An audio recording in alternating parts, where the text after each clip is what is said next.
probably need to add it. That ain't the one that got fixed.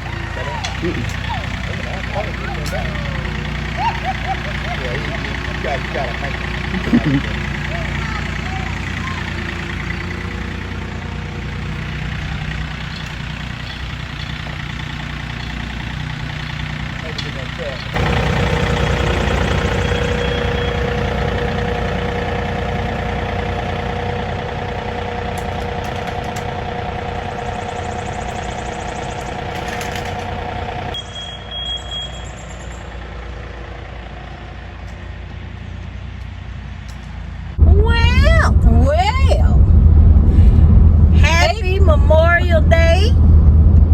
Yep, it is Memorial Day and we are riding out. Yes.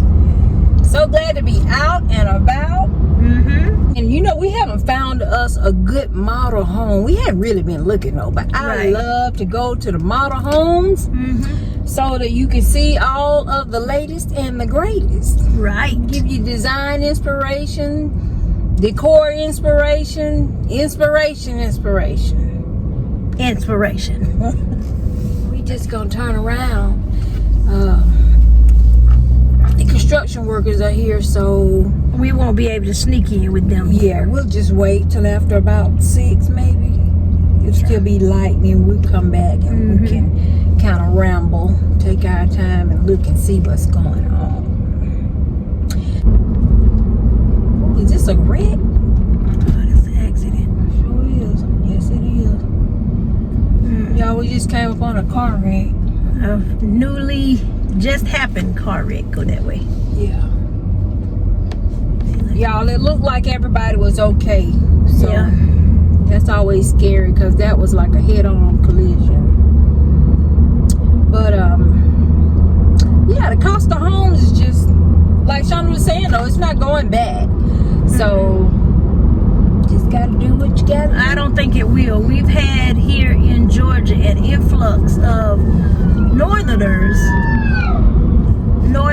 who have, and not only from the north, but from all other parts of the U.S. and they have moved here, and I think that also plays a factor in the houses kind of staying where they are now. Yeah.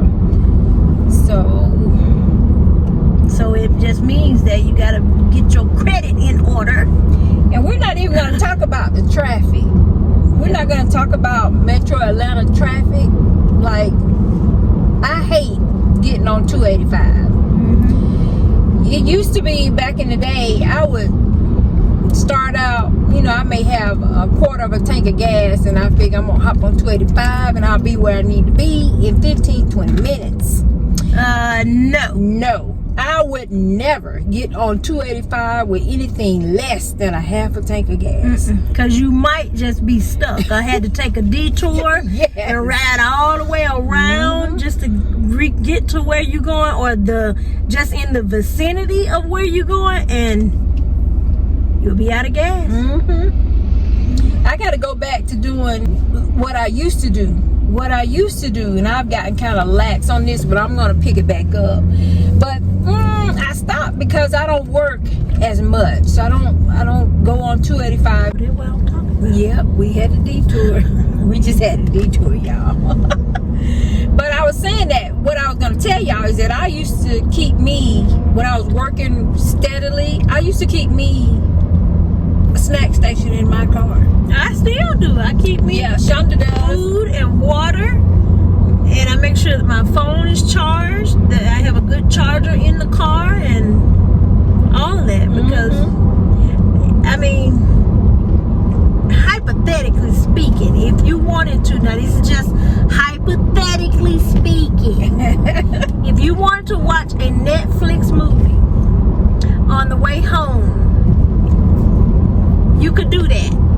Watch the whole movie in its entirety and finish it by the time you get home. Just trying to get home on 75, 20, 285, 85, 400, all of that. Oh my God, yeah, you have time to watch the entire movie. So the Atlanta commute is no joke. We just riding in this area there. We just passed by there selling 42 acres of land. And I was thinking, you know, if I could have my way, now I don't think Sugar would go along with it because he wants a break from these cheering. But if I could have my way, I would have enough land that all my kids, you know, we could all live on the same land in compound. But Sugar don't. It's because we haven't had a break from these kids yet. Yeah, and then you know, that's a lot of acreage to take care of. Yeah. In terms of, you know, keeping grass cut and trees. I mean, well, they're all grown. They would have to maintain. Well, I don't think that they're ready. Yeah, you're probably right. They're not ready. Right now, it would be just us taking on more work. Yeah, and then we throw them off the land because. I mean, they're young. They're all in school, in college, things like that, or doing their own thing right now. They don't see the value in something like that now, but they will as they get older. Trust me. And then it's gonna be too late, like as far as for me, because my hand's gonna be off with it. Oh like, yeah. We didn't even tell the peoples where we're going. You gonna tell them? Well, we are finding a Home Goods. It is Home Goods Monday. I was trying to think when's the last time I've been to Home Goods. It's been a while for me. What? Maybe 2 weeks? It's been 2 weeks. But I was going to ask you, what do you think about Beyonce and Jay-Z's $200 million house? Well, that's awesome for them. I'm gonna tell you like the young folks say, it ain't tricking if you got it. They ain't tricking if you got it. But I remember last time Beyonce came to Atlanta, our cousin, I think her ticket was $300. Yeah. Now I would pay up to $300 to see somebody, Michael Jackson or Prince, if they come back.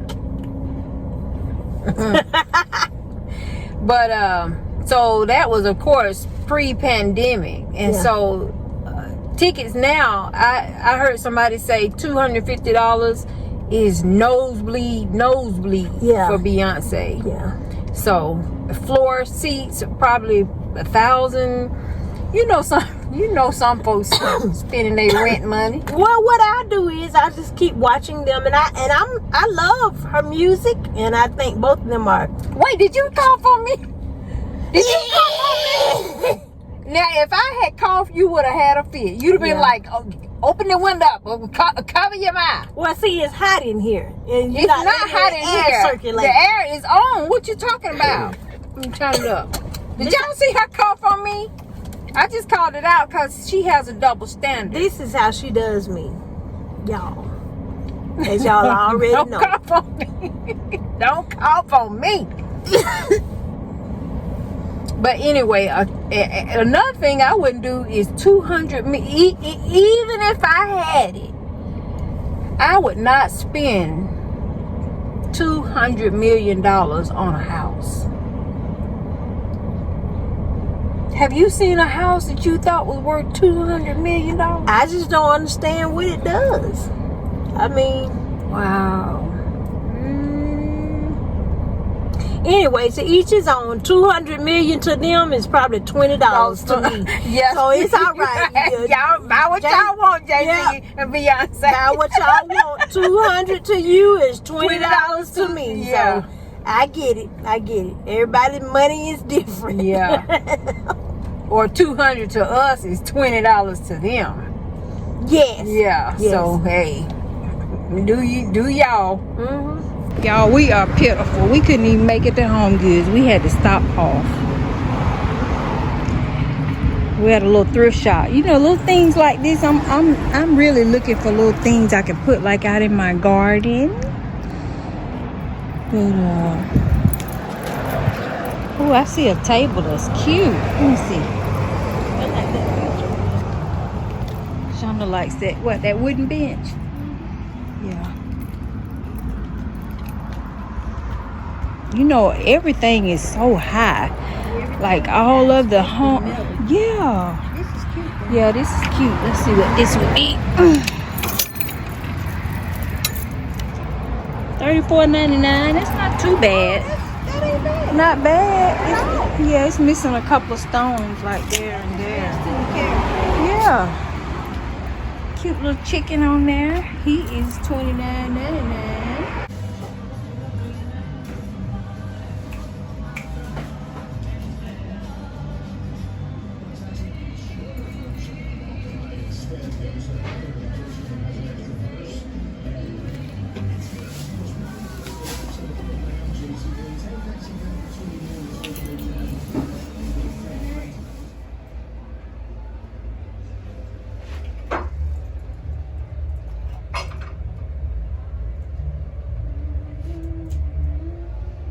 Oh, it says it's a fireplace insert.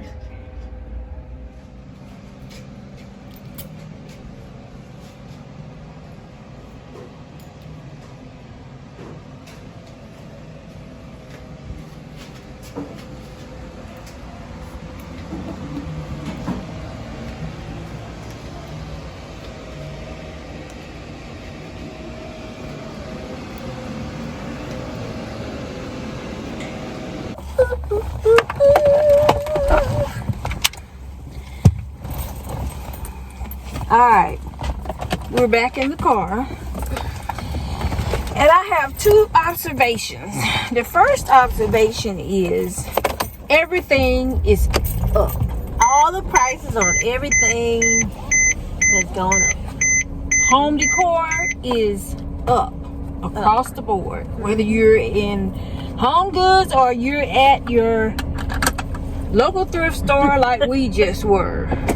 Everything is up. So the thrift stores, to me, a lot of times, you can sometimes catch a booth or two that have like reasonable prices, but like in here, thrift store prices are now, to me, what retail prices used to be, and so retail prices are even higher.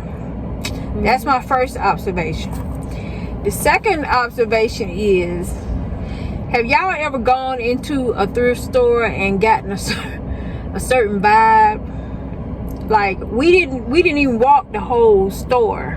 What was the vibe that you got?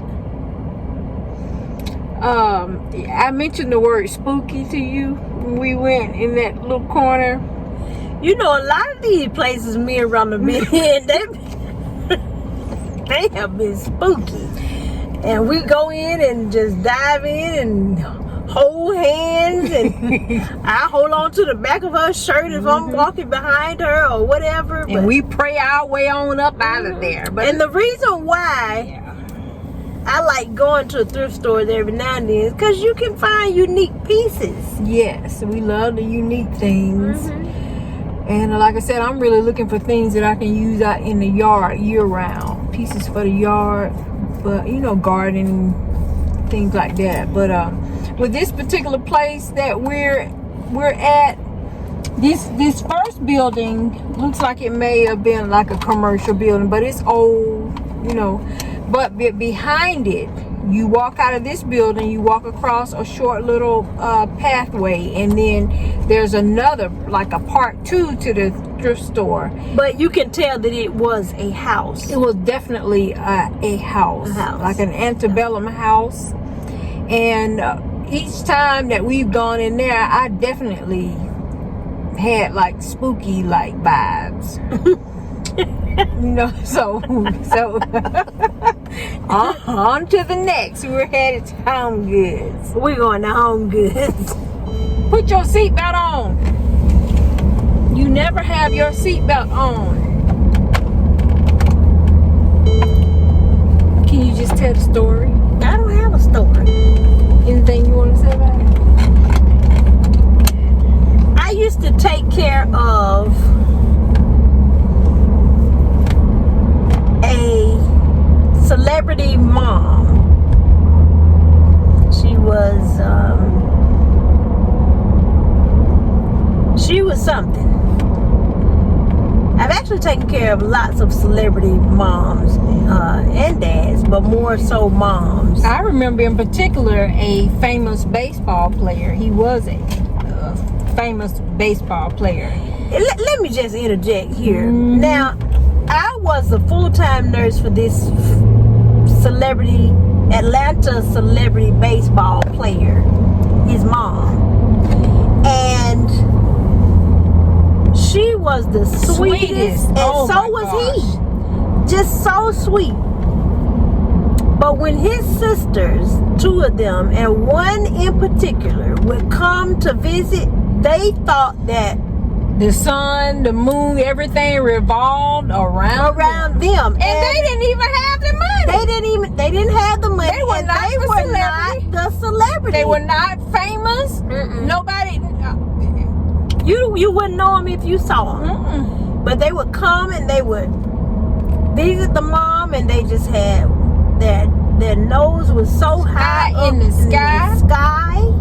Oh my gosh, I remember. It was just awful, but he was super nice. Yes, and the celebrity mom was. The actual patient was super nice. Super nice. But those sisters, woo. I wonder why that is. You know, I don't know, but I do remember hearing Fantasia tell Oprah in an interview that she said that once she gained celebrity and money, her family told her that she changed. But she didn't change. They did. She said she didn't change. They all changed. You could see that they changed on that. I don't know if you guys remember that reality show that Fantasia and her family had. And I remember her brother Teeny in particular. He was out in I guess it was an in-law suite type of building that was on her property. Guest house or pool house. I think it was the pool house. Something. He was out there, and he didn't like the decor and stuff in there, so he just took something and just tore it up. And all I remember her saying when she found out about it, was Teeny. Yep. That's all I remember. And I said, "Ooh, oh my gosh, she need to get. You want something to eat?" Yeah, but they didn't even have any money. They used to come in, walk right past you with their nose up in the air, with the bags on their arms. It was just ridiculous. And the thing about it is, the bag that she was carrying was a bag that you and I could carry. It wasn't like it was Birkin or Hermes. People, you know, that's one thing. Speaking of celebrities, y'all would never guess. Do we ever tell y'all who we met in the thrift store? And we actually took a picture, or thought we did. We let the store attendant take a picture, and she didn't take it correctly. So she didn't take a picture. I don't know what she did, but I handed her my phone. We posed up, us and this celebrity. A nice pose too. Y'all guess who it was? In the thrift store, one of our little spots that we go to. And when we talked to the ladies after he had left, she told us that he comes in there a lot. And when he comes, that he's looking for things like vintage airplanes and cars, vintage man stuff. But it was none other than Rick Ross. Yep, the boss. Ricky Rose. Yes, we ran into Rose in the thrift store. Yes. He was so nice. He was casually dressed. He had on a white t-shirt. Like a Hanes t-shirt, something like that. And some shorts. Yeah. And some little slides. Some little slide-ins. Like the Nike and all those kind of little slide-ins. And he was with his cousin, who is with him all the time. A male, and he's with him all the time, and he kind of takes care of things for him and all of that. As you all know, Rick Ross has a house here in Georgia and you can look it up. It's located out in Fayetteville, Georgia. Beautiful property. It was the old property for Evander Holyfield. Yes. And it was beautiful when Evander had it, but Rick Ross has taken it next level. Out on the grounds, because it's how many acres? Acres and acres and acres and acres. And not only did he purchase the land that came with the house he bought from Evander, but he has gone on to purchase almost 90 more acres. Kind of in the back, I think. Kind of in the back to the side or something like that around the area that he's in. And it is just, it's gorgeous. Absolutely gorgeous. It's always been a beautiful property, but he has mainly enhanced it. Yeah, he calls it, is it promised land or promised land? Whichever it is. He has that out in the yard in big, huge letters. It says promised land. And it's just, and that's been a thing going on locally. Lately, he's getting ready for his second annual car show. And some of the neighbors close to him didn't want him to do it. They didn't want the county to allow him the permit, give him a permit to do it again, because of all of the traffic. Well, I was in the traffic last year. Was it bad? Well, it was backed up and it was bumper to bumper. Yeah. When you coming up on, what is that? 314? 314 Highway 314. Where he lives. I was going, I didn't have a clue, because I was up that way probably about 10 o'clock that morning. I think the car show was going to start about 11 or 12 or something. And as soon as I got onto 314, traffic was backed up. And you didn't know why. I didn't know why. This is not, 314 is like a back way. It's not a highway. It's called Highway 314, but it's not a major highway like 75 or so. But so many celebrities live here in Atlanta. Sometimes running, I just get in our car and we'll ride and just look at some of their homes. I tell you one that I would love to go and see that I know I can't, because you can't see it. It's so far back, down deep in his property, and that's Tyler Perry. Tyler Perry's house. I would love to see Tyler Perry's home, but I would love to see Steve Harvey's home now here in Atlanta, which is the old Tyler Perry home. Another one that I would love to see, and it sits so far back that you cannot see it, but you can just tell from the manicured lawns and the gated, the property itself, and that is Creflo Dollar's home. We know exactly where it is. But when you go past it, you cannot see the house from the road. You can see the gate and everything. When I'm sure you guys have seen the video, Ron and I were out on the lake on a boat one day, out on the lake with our husbands and friends. If you don't remember, I'm gonna show you right now.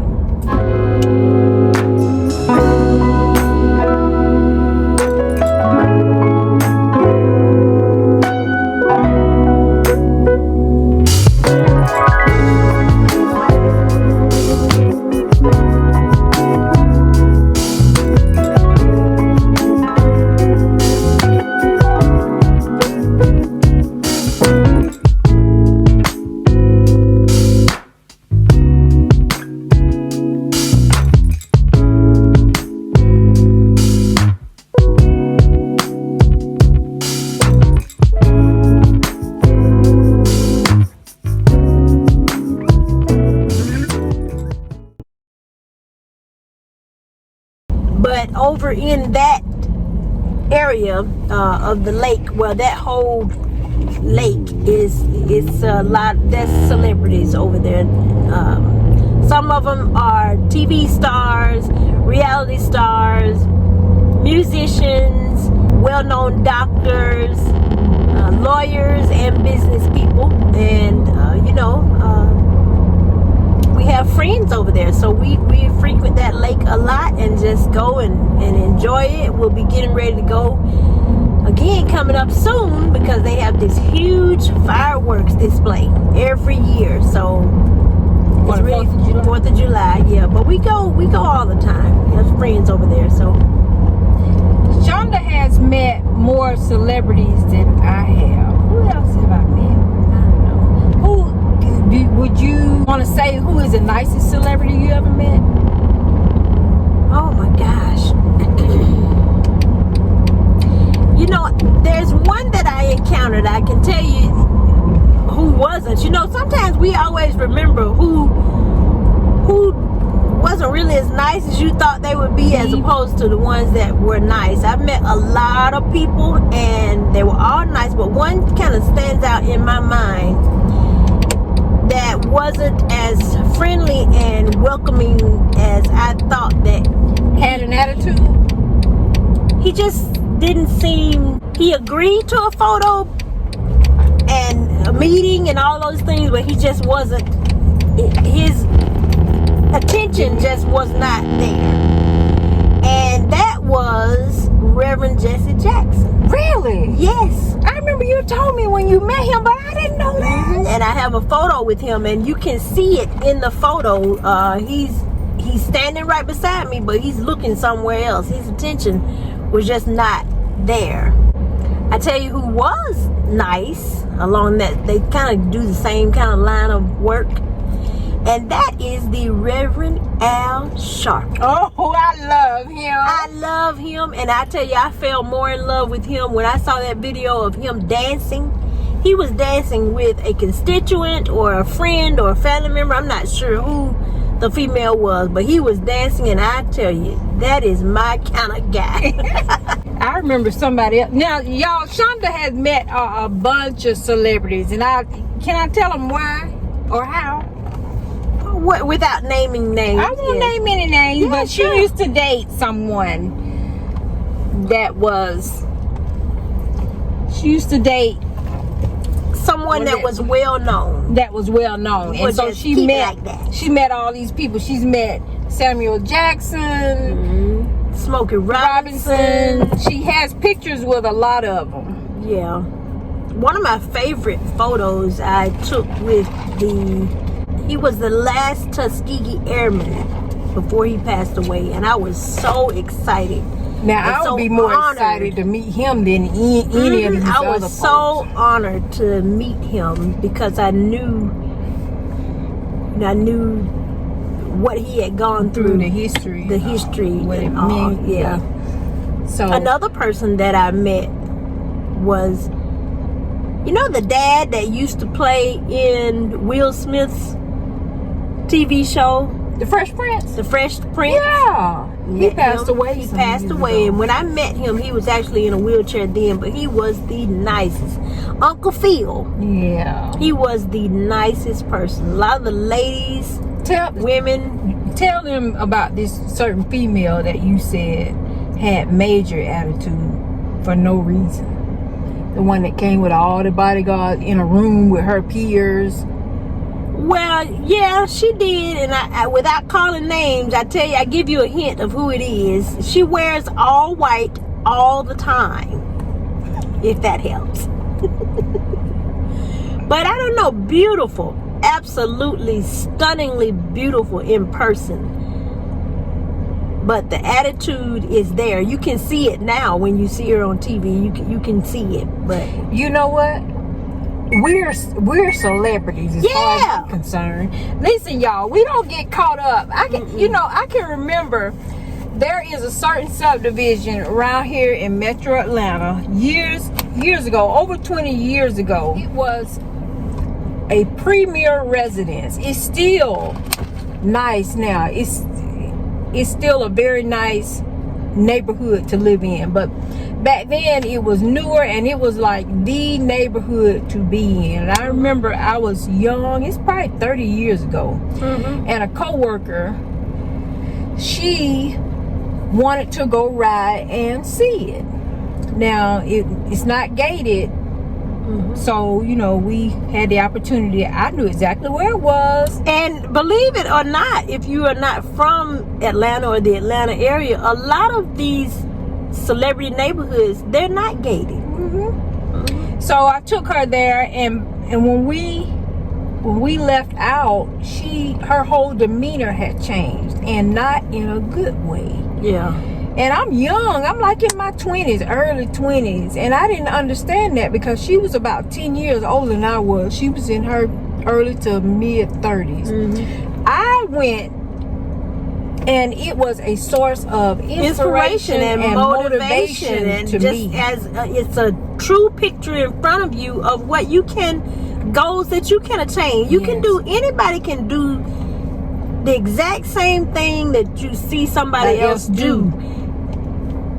You just have to put in the effort. The work ethic has to be there. I thought it was, oh man, I mean, it was just so, like I said, inspiring, motivational. It really touched me because, y'all, everybody over there looked like this, and it was just But you know what? I have always felt like I was a star, and I'll tell you why. Because my grandmother, who has passed away, rest her soul, she loved the ground that we walked on. All of her grandchildren, especially her girls, me and Rhonda, and my baby sister, and my other cousins, and all. It never failed. I was never ever around her, even when right before, the upcoming, on even the months and weeks before she passed away, she never ever missed an opportunity to tell me how pretty I was and how smart I was, and you can do and be anything. She said, you put your faith in the Lord and He'll carry you through. And so we grew up that way. We grew up not thinking that there was anything that we couldn't do. We couldn't accomplish anything because she said so. So I always been a celebrity.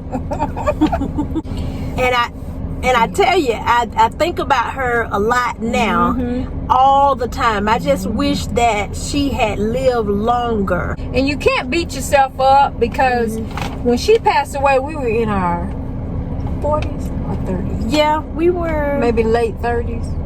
We were in our 40s. Early 40s. Yeah. So but you can't beat yourself up for time that you maybe missed out on.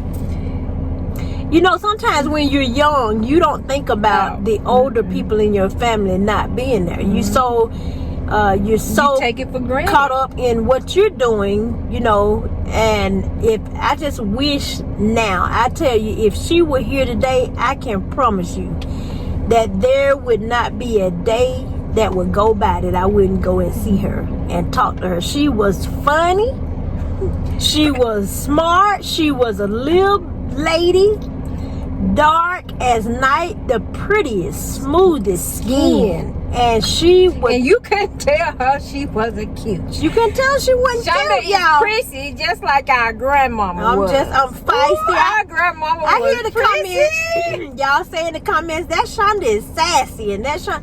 I get it all from my grandmother. Ooh, our grandma, she was a mess, honey. And y'all, let me tell y'all a secret. My grandmother, as I just said, she was really, really dark. Beautiful, smooth skin, just like her dad, my great granddaddy. She was really, really dark. But when I tell you, when she would want Rhonda and I, because we always had to dress her up for church, and with her suits and hats and her wigs and everything, Rhonda and I bought all of that for her all the time. And when we would go to put her makeup on, y'all, she didn't want her makeup. She wanted our color makeup. It would be so funny. It was so funny. But I cherish all the memories that we had with her. And I tell you, when she passed away, the day that she passed away, Rhonda and I were with her. Yeah, she started to have memory loss within the last month? Well, I tell you, 3 months. Our granddaddy, he had passed away 2 months and 4 days before she did. Yeah, they had been married. They were together forever, and so it's like she planned his funeral, and she was the boss, and she bossed all of us and all that. She planned his funeral.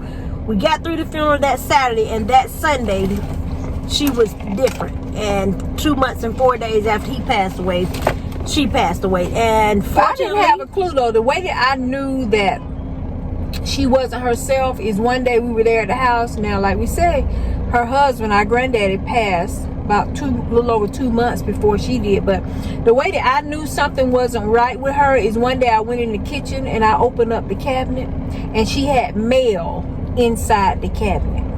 That wasn't like her. In the cabinet where you might keep your bowls, your glass. We knew something. Then we knew, you know. So we got on the phone. We came together as, you know, a family, her children, and we took care of her from that day, kept her at home, took care of her from that day on. But the actual day that she passed away, me and Rhonda and my uncle went to take her to the doctor.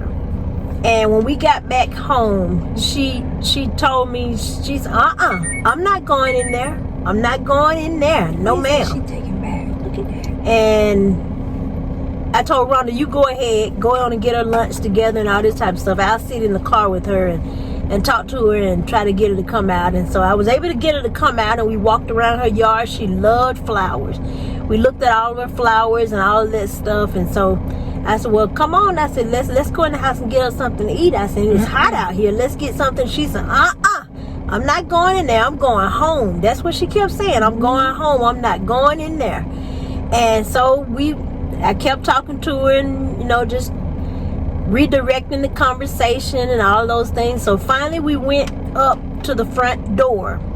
And she said, and she looked at me. She was pulling back. Yeah, she was pulling back and everything. So when she stepped over the threshold of the door and she collapsed right there. And it's like she knew. She knew, and she kept saying, I'm going home. And I kept telling her, we're at home, Grandma. She said, no, But when she collapsed,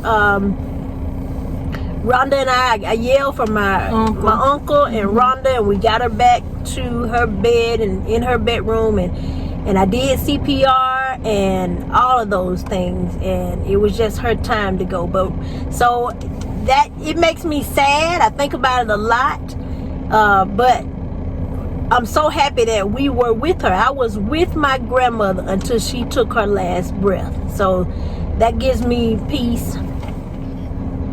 And I don't know how many people believe in things like this, but my grandmother wore a certain perfume. And Wasn't that it, was Chanel number 5. That's what she wore. That was her fragrance. And I promise you on everything that I have, that every house I have ever lived in, even the one I'm in now, I smell that perfume. I know you can't tell me that that's not my grandmother. So that also brings me joy. When I was younger, it kind of make you scared, but now I can be sitting there and the smell of her perfume will come across my nose as if she just walked by, and I always just smile, and it gives me a warm feeling. That is a memory that I would cherish forever. But yeah, honey, I'm a celebrity. Because she told me that. Because we grandmama's said. We grandmama's babies. And that's what she told us from the time we were little and could understand.